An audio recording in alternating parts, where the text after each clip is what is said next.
Então eu imaginei que eu pudesse perder minha filha, eu imaginei que minha filha pudesse morrer.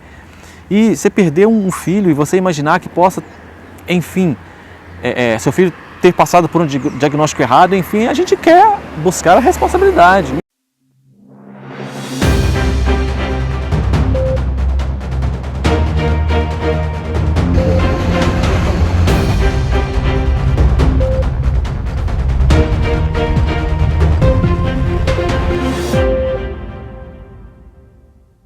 A Ronda do Consumidor está na cidade de Belo Horizonte, capital do estado de Minas Gerais. Ao meu lado está a senhora Ana Paula.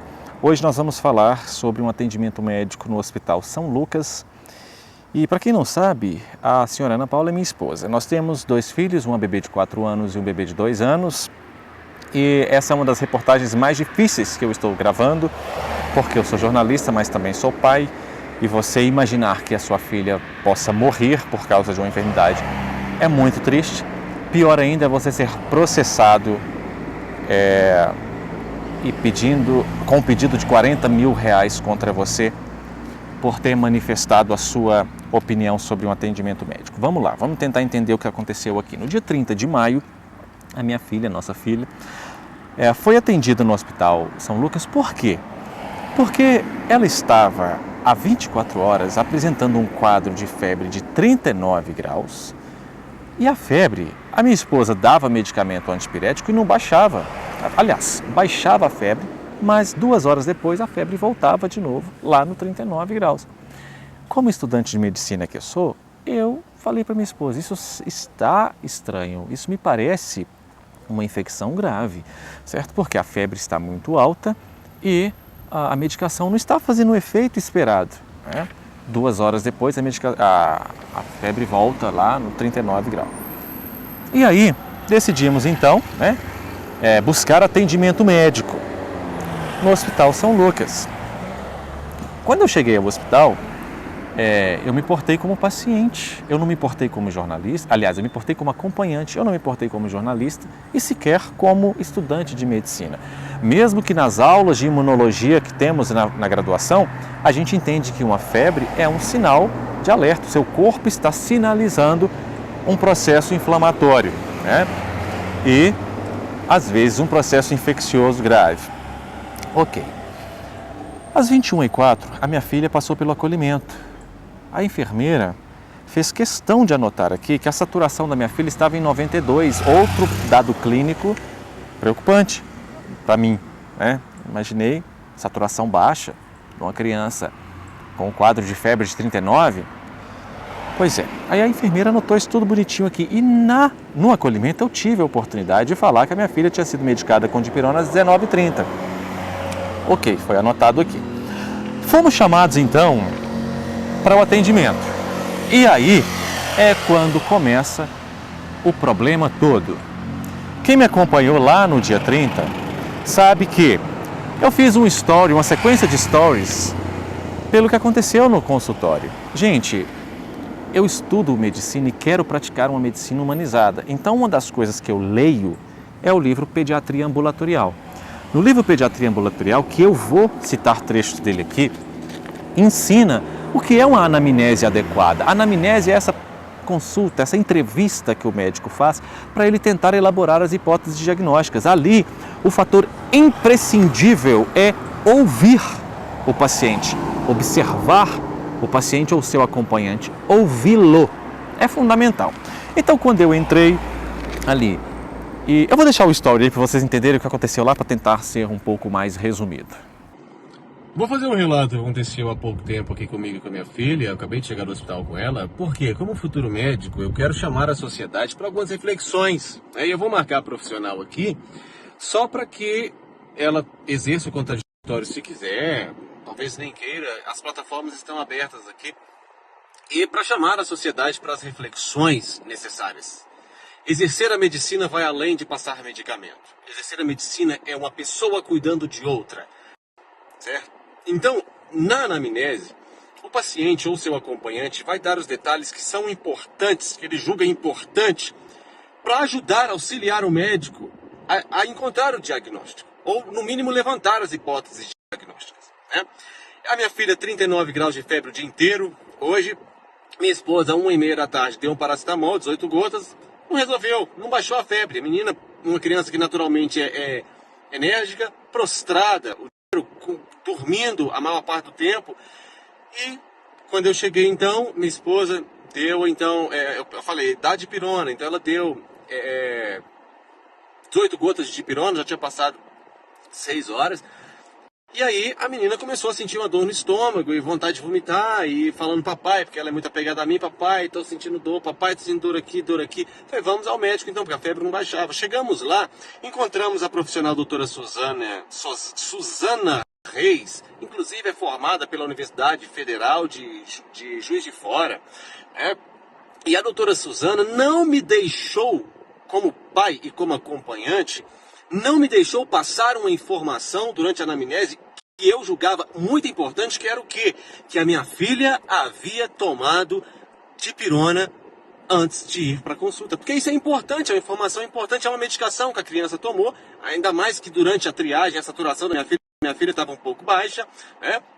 É uma medicação que a criança tomou e pode influenciar, por quê? Porque então naquele momento ela não estava mais com febre por causa do fármaco, né?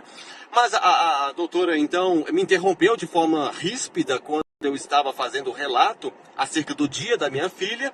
Então a partir desse momento eu parei de relatar e fiquei só respondendo as perguntas de forma monossilábica, as perguntas que ela fazia, né? Uma consulta médica não deve ser como um interrogatório da Polícia Federal. O médico não tem que perguntar e só ouvir sim ou não. Não, a medicina moderna não é assim. Então, eu adverti a doutora Suzana durante a consulta, mas como ela estava com muita pressa, aparentemente, não deu para fazer as reflexões que eu estou fazendo aqui com vocês agora. Exercer a medicina deve ir além de passar medicamento. O paciente ele deve encontrar um tratamento humanizado ali, e um tratamento humanizado quer dizer ele poder relatar detalhadamente aquilo que ele acredita que seja importante para a construção do seu diagnóstico, né? Então fica aqui as minhas recomendações, porque como futuro médico eu tenho que chamar a sociedade para reflexão, gente. Não dá para simplesmente eu deixar sendo perpetuadas condutas e posturas de profissionais. A gente vai mudar a medicina quando? Eu não vou nem falar sobre as outras queixas que eu ouvi de outros pacientes lá. Mas então, ao final, ela encontrou um diagnóstico lá, sem considerar esse relato. Pode ser que o diagnóstico tenha sido correto, né? Eu não estou questionando o diagnóstico, eu estou questionando a anamnese, a forma como a doutora não deixou que o pai passasse uma informação importante. Nem sei se ela conseguiu captar em algum outro momento da minha fala que eu dei dipirona para minha filha antes de ir para o hospital. Então, que a medicina seja uma ciência de humanos cuidando de humanos. E a gente precisa de mudar. É importante mudar. Detalhe importante que eu esqueci de dizer nos stories. Em nenhum momento eu disse que eu era estudante de medicina. E é bom os profissionais saberem que na frente deles pode ter alguém que entenda o mínimo do que é um bom ou um mau atendimento. Pode ser que tenha alguém ali que saiba julgar que o atendimento está adequado ou inadequado. É importante. Minha filha vai ficar bem. Pessoal, atualizando o caso da minha filha, está com pneumonia, estou indo à farmácia agora. Por que a gente chegou a esse diagnóstico? Fomos a outro médico hoje, né? A médica de ontem, a doutora Suzana, quem não está sabendo da história é só acompanhar os stories aí, tá? Ela disse que minha filha estava com virose, passou dipirona, paracetamol e mel. Aí a febre do bebê constante, não baixando, a saturação baixa, que estava ontem também e parece que foi desconsiderado pela médica de ontem. E aí então o bebê, quadro ruim hoje de saúde, levamos a outro hospital, o médico solicitou raio-x, o que não foi feito ontem. Solicitou raio-x e identificou então a pneumonia. Como vocês podem ver aí, em nenhum momento dos stories eu questionei o diagnóstico. Eu não disse, a médica passou um diagnóstico errado. Não. Eu questionei a conduta médica durante a anamnese. Por quê? Porque eu estudo, gente. Eu estudo. E eu quero praticar, quando formado, uma medicina humanizada. aquela medicina que você olha para o seu paciente, você escuta o seu paciente e depois você anota. Então, quando eu estava em atendimento, minha filha sendo atendida, e a médica, o tempo todo, enquanto nós falávamos, estava olhando para o computador e anotando. E mais ainda, quando eu tentei passar um relato importante para mim, que a minha filha estava com uma febre persistente e alta, eu tentei passar esse relato. Como? Eu queria demonstrar para a doutora que, doutora, eu acredito que nós temos um sinal de alerta aqui. Presta atenção, olha, a minha filha está com a saturação baixa no acolhimento, 92, oxigenação baixa, 92% de saturação. Isso significa que o sangue dela, a senhora sabe, né? Tá com... Eu não falei isso, mas o que eu queria chamar a atenção dela era isso, olha, tem pouca oxigenação no sangue. Quem sabe seja um acometimento pulmonar. E eu queria também chamar a atenção dela e falar assim, olha, essa febre não está baixando nem com dipirona, doutora. Sabe, que é um antipirético potente, sabe, está baixando, mas 2 horas depois volta de novo. Eu queria poder relatar isso só para falar, para chamar a atenção dela assim, ei, quem sabe nós temos aqui uma infecção pulmonar grave. Eu só queria isso, mas eu fui cortado, interrompido.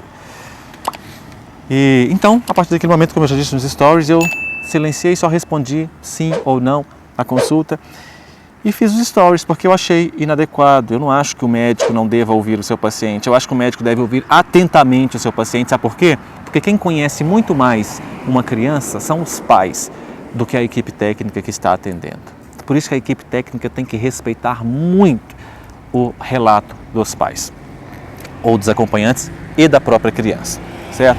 Mas enfim, gente, resumindo, qual que foi o diagnóstico então dado pela doutora Suzana Reis, pediatra lá do São Lucas, Santa Casa?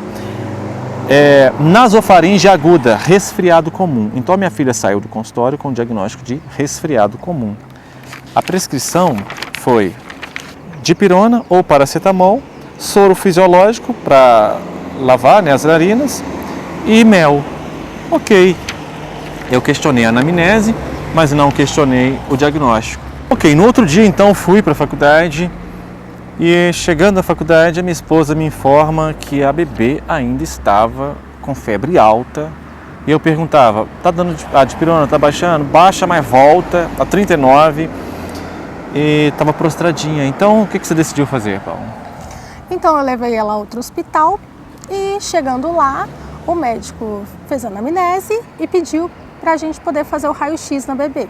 Pronto, então aqui no outro hospital, que eu vou preservar a identidade desse médico por enquanto, porque eu estou sendo processado, a doutora Suzana, que atendeu minha filha primeiro, está pedindo 40 mil reais de indenização, dizendo que eu a difamei nas redes sociais, né? E isso não aconteceu. Eu refleti com vocês, que eu sou jornalista, e sou estudante de medicina, futuro médico, e sou pai. Então eu refleti com vocês acerca de o que seria um atendimento adequado, humanizado, né? Qual deve ser a postura de um profissional de acordo com a literatura médica, né? E relatei o que tinha acontecido na minha experiência. E ainda marquei a profissional para dar a ela, falei assim, olha, eu quero dar uma oportunidade do contraditório, se ela quiser se manifestar. Ok, mas tá, então ela está me processando, então aí eu vou poupar aqui o nome do profissional que atendeu a minha filha no outro hospital. Por que eu vou fazer isso? Porque a gente vai responder isso processualmente, né? Então nós vamos acostar aqui aos autos o outro prontuário, né? Nós vamos acostar o raio-x e esse médico que atendeu a minha filha e deu o diagnóstico, ele vai ser chamado ao processo. Então, para que ele não sofra eventualmente qualquer pressão ou constrangimento, eu vou evitar o nome dele aqui agora, mas no processo o nome dele vai estar lá, ele vai ser chamado para o processo.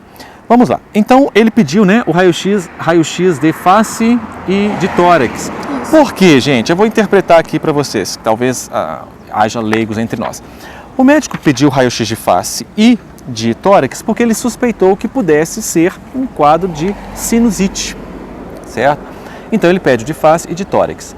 Ao receber o resultado de raio-x de tórax, fazer a leitura, ele então deu o diagnóstico de quê?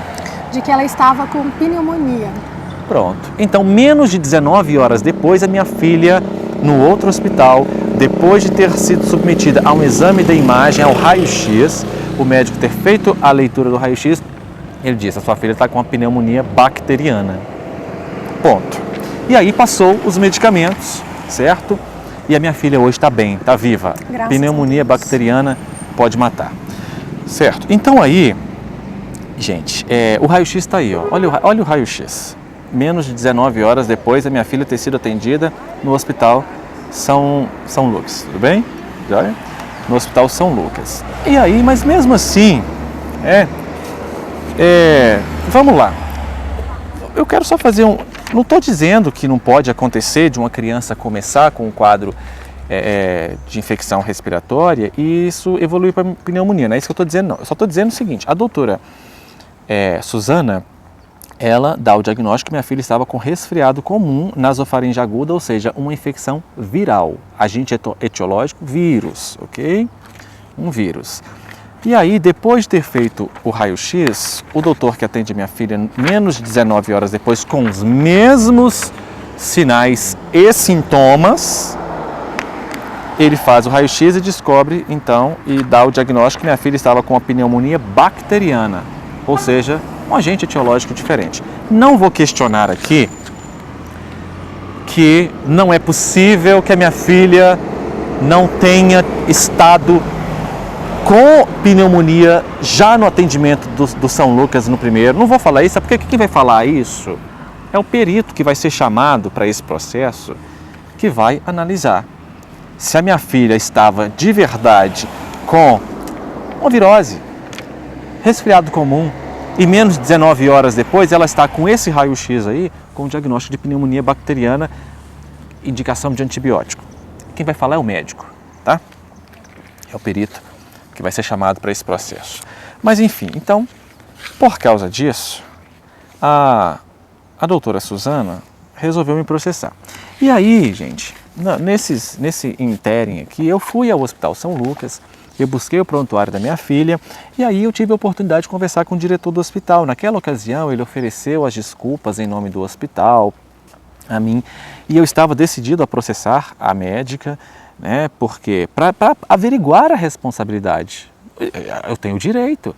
Se menos de 19 horas depois, um outro médico, ela fala que é resfriado comum. Menos de 19 horas depois, um outro médico fala, não, sua filha está com pneumonia bacteriana, bora passar antibiótico. Eu tenho direito de processar essa médica para averiguar se o diagnóstico dela foi errado. E aí eu iria processá-la. Mas aí, depois de ter conversado com o diretor do hospital, eu pensei assim, embora eu esteja afetado psicologicamente com isso, porque a minha primogênita, né, o amor que o pai tem pelos filhos é grande. Então eu imaginei que eu pudesse perder minha filha, eu imaginei que minha filha pudesse morrer. E você perder um filho e você imaginar que possa, enfim, seu filho ter passado por um diagnóstico errado, enfim, a gente quer buscar a responsabilidade. E você tem um abalo psicológico, eu tive esse abalo. Quando eu conversei com o diretor do hospital, eu estava ainda abalado e hoje ainda estou, mas estou grato a Deus porque ela está bem. Mas depois de conversar com o diretor do hospital, eu falei assim, eu não vou processar não, deixa isso para lá, porque a minha filha, graças a Deus, está bem hoje, isso é o que importa, né? Até esse momento ela está bem, Deus ajudou que ela recebeu um diagnóstico e tomou um antibiótico, está bem. E torcendo que a doutora Suzane tivesse, então, uma experiência de melhorar a sua anamnese, ouvir os pacientes, olhar com aquele olhar acolhedor, não ficasse digitando no computador enquanto estivesse atendendo e que quando um paciente ou um acompanhante estivesse falando que ela não fizesse interrupção como se aquele relato não fosse importante.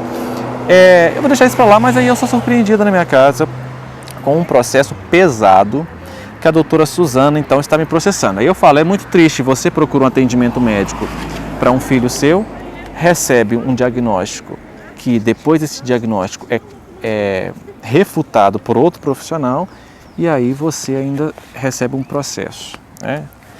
Eu quero abrir o livro, faça favor, obrigado, Pediatria Ambulatorial, aqui, que é um livro, para mim, trivial, né, para um pediatra. Pediatria Ambulatorial, primeiro capítulo, eu vou ler os trechos do pedido aqui, tá? Para vocês verem o que está acontecendo aqui. Mas antes eu quero ler aqui, ó. Capítulo 1, página 29. A construção de uma história clínica, tanto quanto a realização de um exame clínico, são oportunidades de escutar o paciente e sua família. Na abordagem ao paciente, o mais importante é ouvir. E ouvir, mais do que estar disposto, é estar exposto. Estar exposto é estar mais disposto a escutar do que falar. É prestar atenção, o que exige desviar a atenção de si e centrá-la no paciente.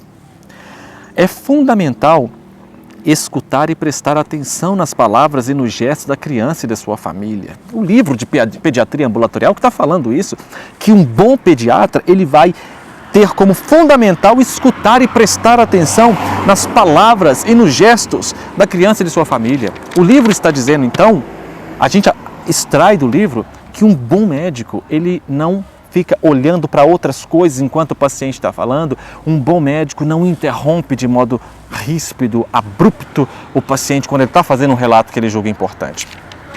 E detalhe, durante a consulta ainda eu adverti a doutora Suzana, eu falei para ela, doutora, a senhora, já falaram para a senhora o quanto é ruim, desconfortável o paciente estar na anamnese ou seu acompanhante tentar passar um relato que seja importante e ser interrompido?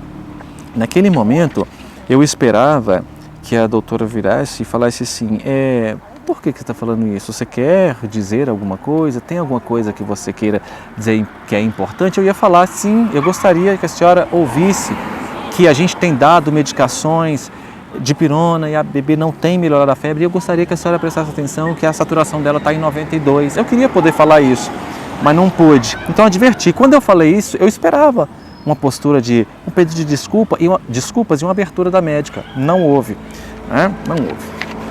Mas enfim, no capítulo 3, aqui do mesmo livro, Pediatria Ambulatorial, aqui, ó, eu quero ler a página 42.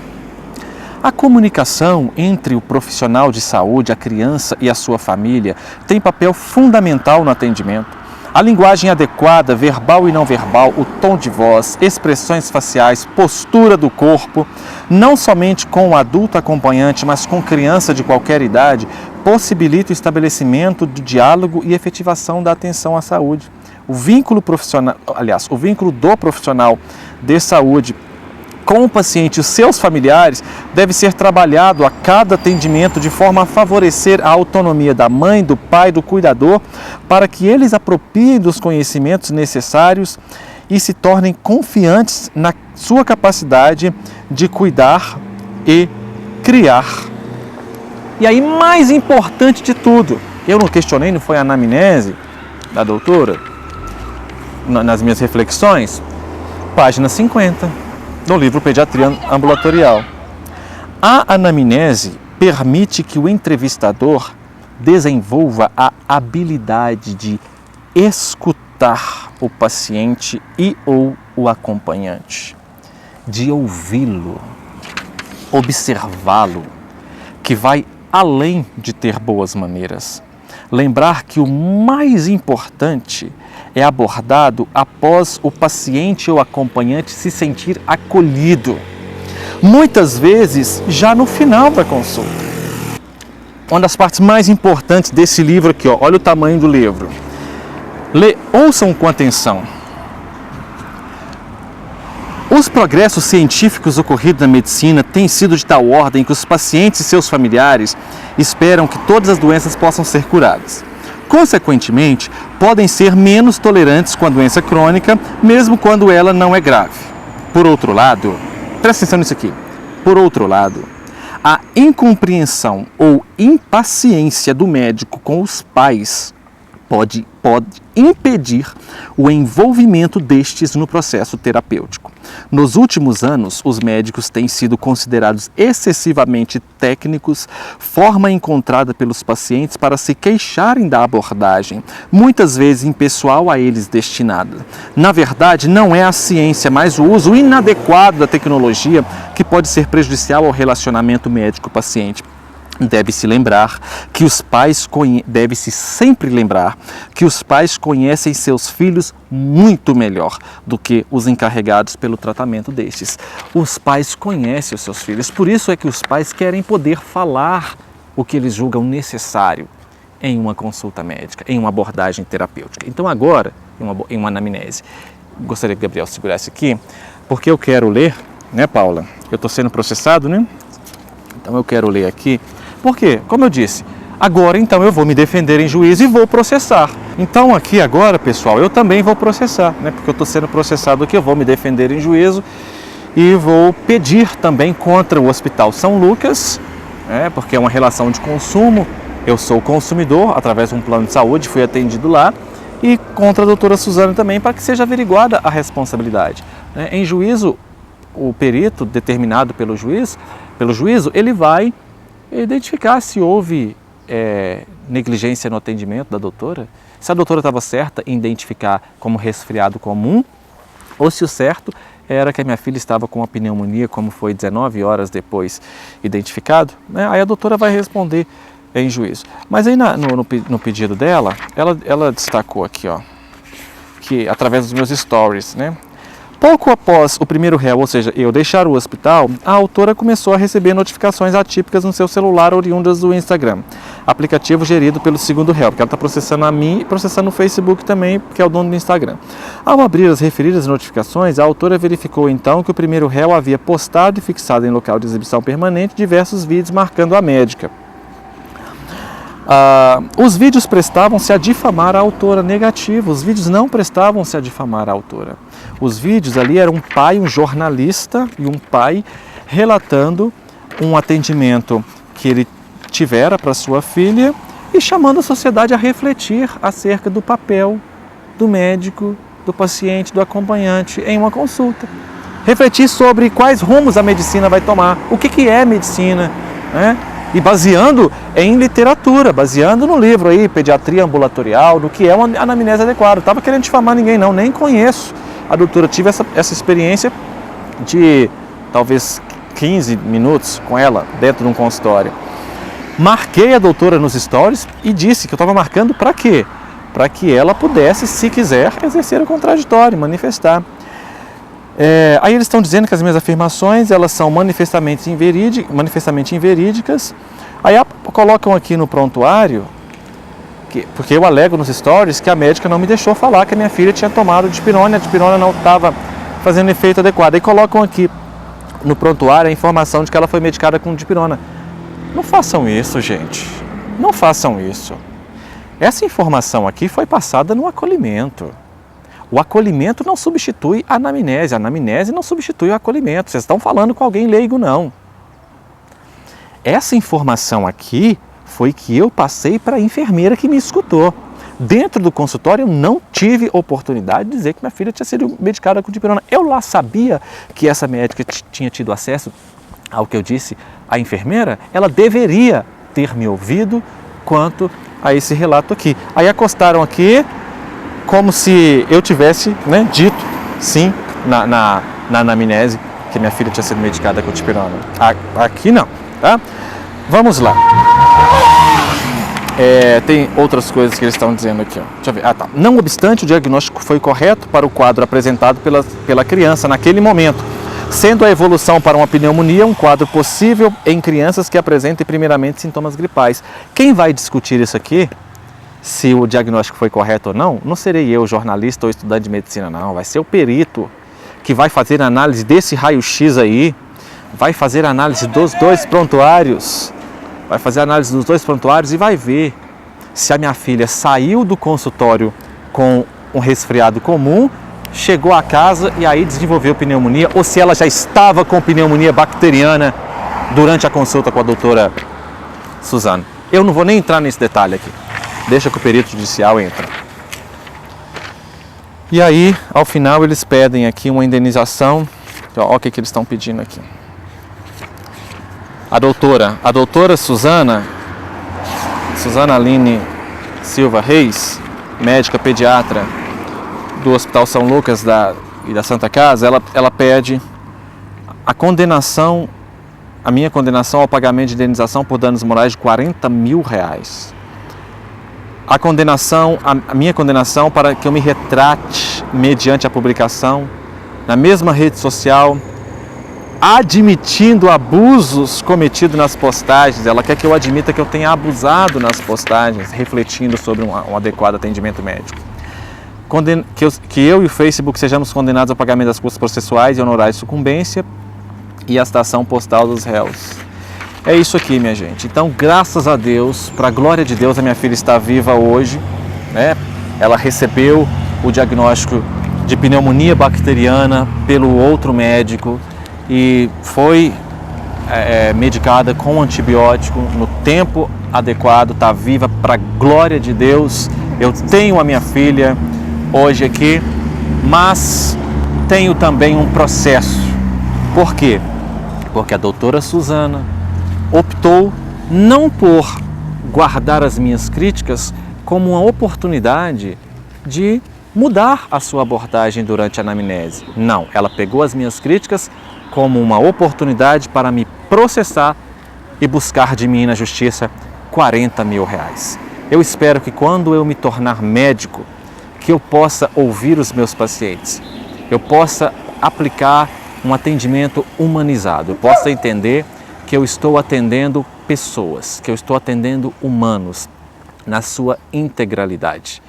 E que quando eu me tornar médico, eu possa ouvir, inclusive as críticas dos meus pacientes, e que eu não os processe, que eu reflita e busque melhorar, porque o objetivo de um bom médico deve ser cuidar. A Ronda do Consumidor entrou em contato com a defesa da doutora Suzana Aline Silva Reis. Até o fechamento da edição desta reportagem, se houver resposta, será publicada. Nessa segunda-feira, dia 5, recebemos uma nota assinada pela defesa da doutora Suzana Reis. Diz a nota: em análise do processo, entendemos que nele são veiculados fatos que são protegidos pelo direito constitucional à intimidade, razão pela qual consideramos serem ilegais quaisquer reportagens ou conteúdos referentes a ele com menção dos participantes, incluindo a doutora Suzana Reis. Nessa perspectiva, entendemos que o processo deva tramitar em segredo de justiça nos termos do artigo 189 do CPC, e que os fatos ali tratados não podem ser publicizados, salvo se com anonimização dos participantes, dentre os quais se inclui, reforçamos, a doutora Suzana Reis. Esta é a nota. Porém, até o presente momento, a Justiça não reconheceu segredo de justiça a este processo. Sendo assim, é um processo público. Por isso, a reportagem também é pública. Direto de Belo Horizonte, Minas Gerais, eu sou o Ben Mendes para a Ronda do Consumidor.